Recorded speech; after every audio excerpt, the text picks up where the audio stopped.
Shalom, shalom. 2 seconds. Shalom, Akim. Amen. Hey, Yabashim Yashai, Bashim Rakak Wadash Barakatam, brothers. It's your brother Ariel from GMS Tampa Bay 12 and GMS 13 Rulership Ba. We're going to start by giving all praise, honor, and glory to our Lord Yahweh, Ba'ashem Yahweh Shai, Ba'ashem Rakak Wadash. Double honors to our elders and apostles at GMS, Great Millstone, who rule and teach well. Salutations to you brothers out there pushing this word in truth and sincerity. To you brothers out there listening. You brothers out there, studying and trying to get the right understanding. And shalom to any sisters as well too that may be listening. And again, it's your brother Aria. Back at you again with another live lesson through the spirit and power of Yahweh Bashim Yahushai, and Lord willing is edifying unto the elect of Israel. And a lot of you guys out there, man, you're not taking this serious. A lot of you Israelites, from what we can see, you really don't care. You're not taking this serious. You don't see the severity in all the events that are happening around the world. You don't pay attention to prophecy. All you care about is image and what it is and what people may think of you. And that's the wrong spirit. So when it comes down to it, a lot of you are just blowing your chances at salvation.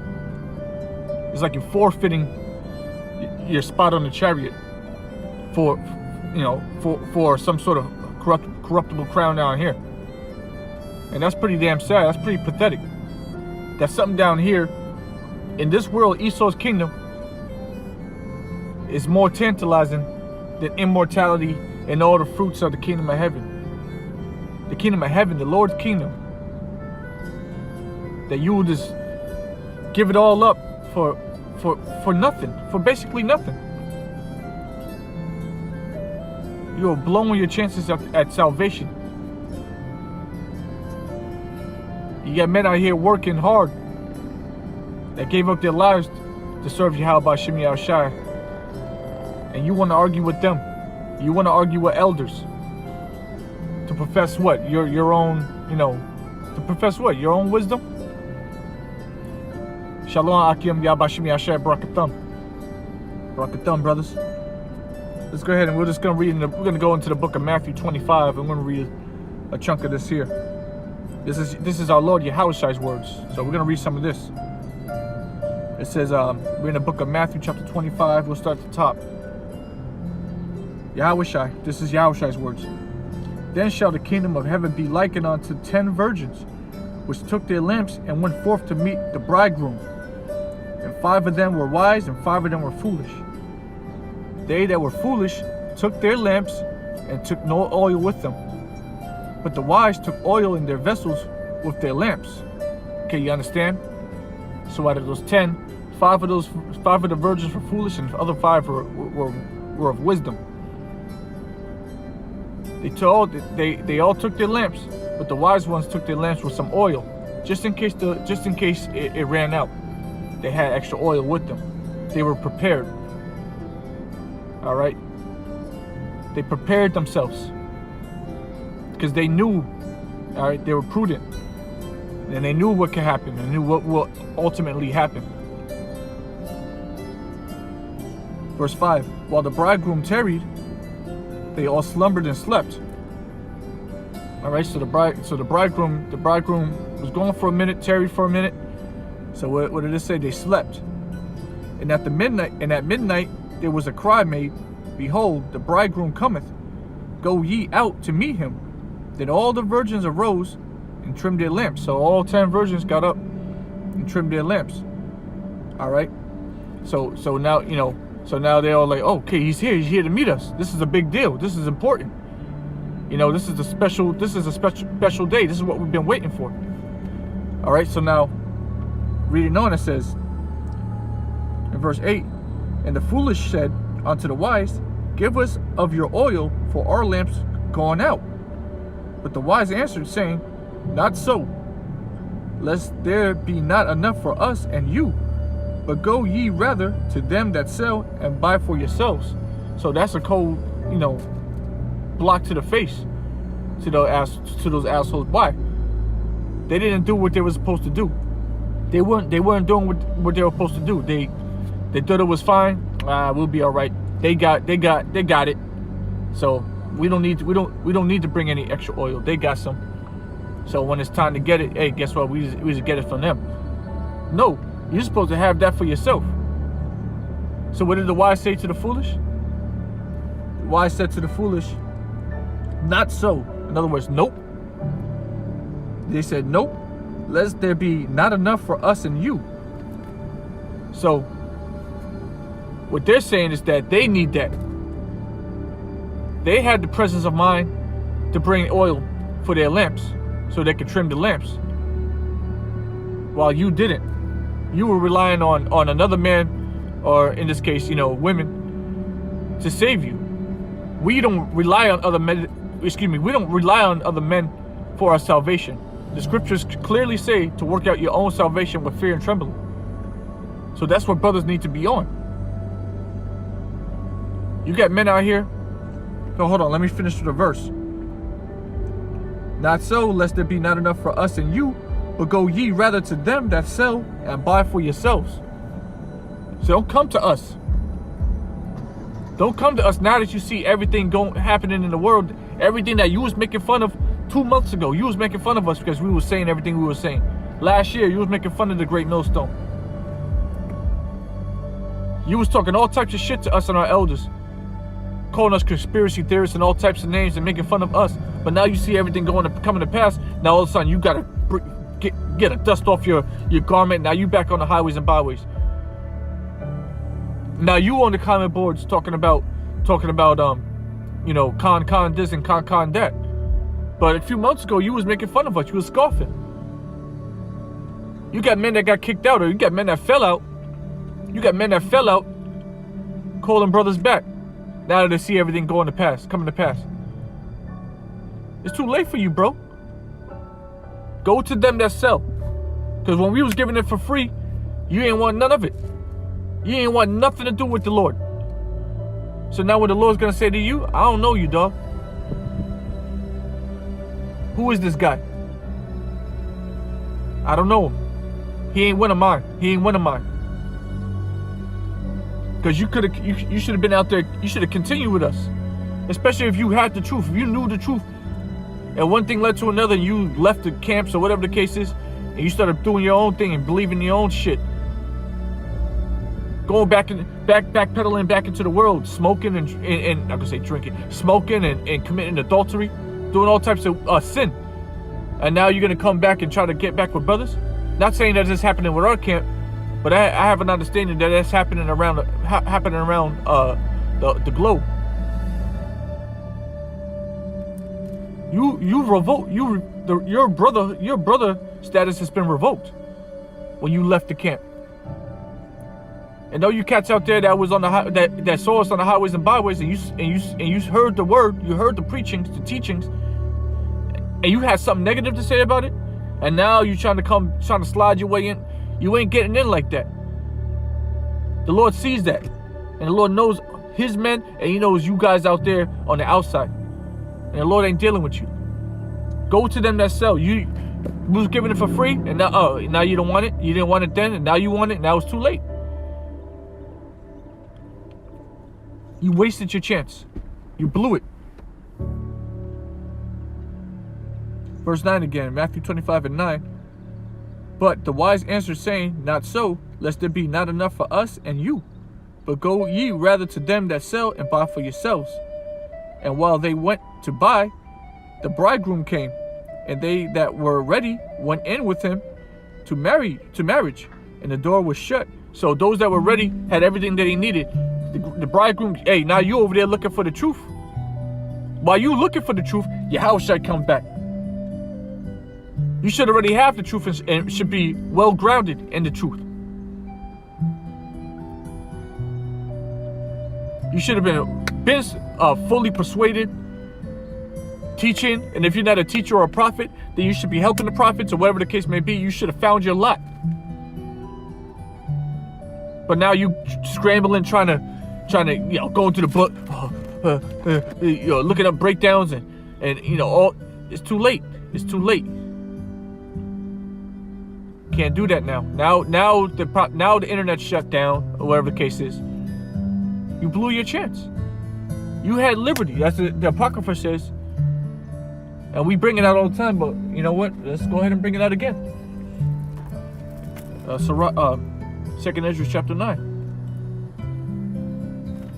2nd Ezra chapter 9, verse...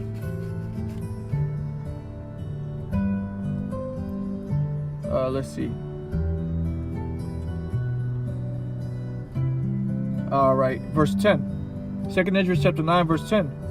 For such as in their life have received benefits and have not known me, and they that have loathed my law, while they had yet liberty, and when as yet place of repentance was open unto them, understood not, but despised it. So place of repentance has been open unto you, but what, you loathed the Lord's law? You despised you misused his prophets? You didn't even try to understand. Instead of trying to understand, you despised the Lord's words. So guess what's going to happen to you? Verse 12. The same must know it after death by pain. So you're going to have to die a horrible death. The Lord is very merciful, and he did all this for the elect. He made this really easy for everybody to get it. There's no excuse, except if you weren't one of his. The Lord made this so easy. The prophecies are clear. All right. What else can he do? But you talk shit. You talk shit to the prophets. You scoffed. You murmured. You're not using the name. You're doing everything in your power not to use the name. You know the name, and you're still saying Christ. The same must know it after death by pain. The brotherhood was right there in front of you. You was with them. Maybe you was with them for a minute, but then you left them. The same must know it after death by pain. Back in the book of Matthew chapter 25 and 10. It says, and while they went to buy the foolish virgins, the bridegroom came. So while you out there looking for the truth, here comes Yahushua. Government shut down. Everything's shut down. Now you can't, no. It don't work that way, Art. The bridegroom came, and they that were ready went in with him to the marriage. So those that were ready, the prophets that are out there, specifically the ones in the Great Millstone, and the brothers out there that watch the Great Millstone and learn under the teachings of the elders and apostles, they went into the marriage. They're good. And what did it say after that? And the door was shut. So the door of repentance was shut. What are you gonna do if you're not out there? If you was one of those men out there that would believe contrary to what the men of Great Millstone, the brothers of Great Millstone were teaching, then you need to get right. And it's not on some like, oh, this Great Millstone, this Great Millstone. No, because there's other camps out there that teach the truth that don't have Great Millstone on their name. It has nothing to do with the Great Millstone. It's just easier to say Great Millstone because it's the leadership starts there. All right. The elders of Israel happen to be the elders of Great Millstone. It just happens to be that way. I didn't make it up. It just is what it is. They're right here on the earth. They're right here. They look just like you. They're in flesh. They bleed like you. All right. We have the same. We're susceptible to the same spirits and demons and temptations. But the difference is that the men of the Great Millstone shed all that shit off. But you want to hold on to it. So now that everything's starting to come to pass, and you see the scriptures are starting to scream, your prophecies are singing, and now you're trying to slide back in like you never left. No, and now you got a lot of questions. Now you got questions, and now you sincere. And you know what? The ones that are sincere, you're gonna be all right, because hey, people may left or whatever the case may be, but the Lord will have mercy on the true sincere men. It ain't got nothing to do with what I'm saying. It's about what the Lord wants. The ones that are truly sincere, no matter what your situation may have been on this earth, if you're truly, really sincere, and you're not just faking it, then guess what? The Lord will have mercy on you too. But if you're not sincere, and you're just scared that you were wrong all your life, and now you see that now that everything's happening, now you want to come. No, that's not sincerity. That's not humility. And the Lord ain't dealing with that. Verse 11, afterward came also the other virgin, saying, Lord, Lord, open to us. But he answered and said, Verily I say unto you, I know you not. That's cold-blooded. Imagine Yahushua that you say you believe in. You know the image. You know what Yahushua looks like. And you may believe in Yahushua. But where are your works? What were you doing? Were you prepared? Or were you slacking while you were down here on earth? Now Yahushua comes back, and you right there by Yahushua, and you talking about, Lord, Lord, let us in. Yahushua this, Yahushua that.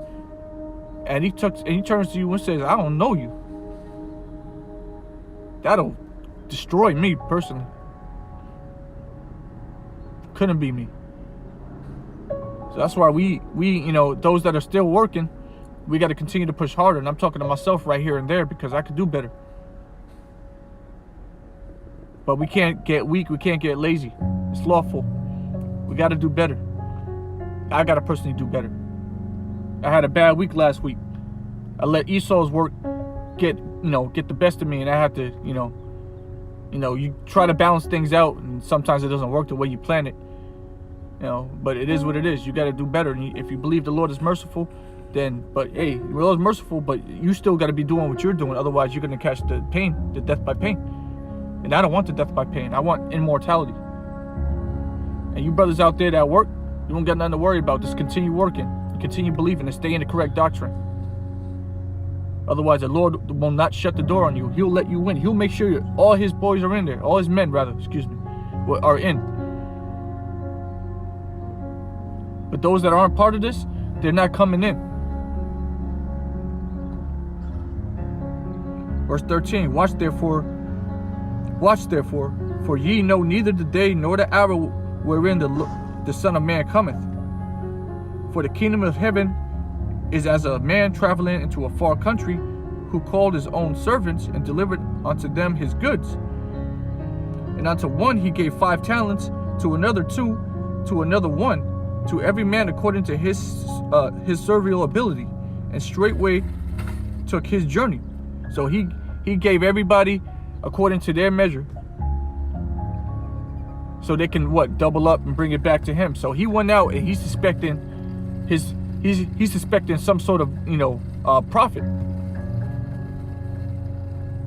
Verse 16, Then he that had received the 5 talents went and traded with the same, and made them another 5. So he doubled up 5, he got 10 now. And likewise he that had received 2, he also gained another 2. So he doubled up 2. He's making his call and election sure. But verse 18, But he that received 1 talent, went and digged into the earth and hid his Lord's money. So he didn't have no faith. He took the 1 talent that the Lord gave him. He think he's doing the right thing, but he really is not believing in Yahweh and the Lord. He's not believing in himself. He's not believing in the Lord. He has no faith. He's scary. Verse 19, After a long time the Lord of those servants cometh and reckoned with them. And so he that received the 5 talents came and brought the other 5 talents, saying, Lord, thou deliverest unto me the 5 talents. Behold, I have gained beside them 5 talents more. His Lord said unto him, Well done, thou good and faithful servant. Thou hast been faithful over a few things. I will make thee ruler over many things. Enter thou into the joy of thy Lord. So that man right there, he's got himself a beautiful blessing. Verse 22, He also that had received 2 talents came and said, Lord, thou deliverest unto me 2 talents. Behold, I have gained 2 other talents besides them. His Lord said unto him, Well done, good and faithful servant. Thou hast been faithful over a few things. I will make thee ruler over many things. Enter thou into the joy of thy Lord. So him as well too, he's receiving a blessing. Verse 24, Matthew 25 and 24. Then he which had received the 1 talent came and said, Lord, I knew thee that thou art a hard man, reaping where thou hast not sown, and gathering where thou hast not strawed. So he knows that the Lord is tough. And the first thing he says, I know you're a hard man. Verse 25.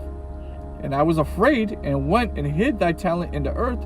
Lo, there thou hast that is thine. So he's trying to give him back the same talent that he initially got. You know, that's not what the Lord was asking for. That's not what the Lord was expecting. Verse 26. His Lord answered and said unto him, Thou wicked and slothful servant, thou knewest that I reap where I sowed not, and gather where I have not strawed. Thou oughtest therefore to have put my money to the exchangers, and then at my coming I should have received mine own with usury. Take therefore the talent from him, and give it unto him that have 10 talents. So he said, give me that, give it unto the man that got 10 talents now, because you don't know what to do with that. You don't know what you're doing. You don't know what you're doing, man. You weak, you slothful, unfaithful. You don't deserve that one. Take that, give it to him. He clearly knows how to handle it. Verse 29. For unto everyone that hath for unto everyone that hath shall be given, and he shall have abundance. But from him that hath not shall be taken away even that which he hath. So the little that you have is going to be taken from you, because you didn't do anything for the Lord. So it don't matter how much you have or how much you don't have. Whatever little that you have will be taken from you if you're not doing what you're supposed to do for Yahweh B'Shem Yahushai. And that right there should put you in fear. Not what's going to happen to the talents. No, just do what you can. The Lord gave us all a measure. And you should be able to understand what the Lord has given unto you by now, especially at this point in the game. Know your lot. All right, figure that out. It ain't time to be screwing around and going to Israelite parties. We're not into that. Those days are done. These are the final moments of Esau's kingdom. Get right now, otherwise you're going to die. That's just a fair warning. And I'm going to say it in this video because somebody's watching the video.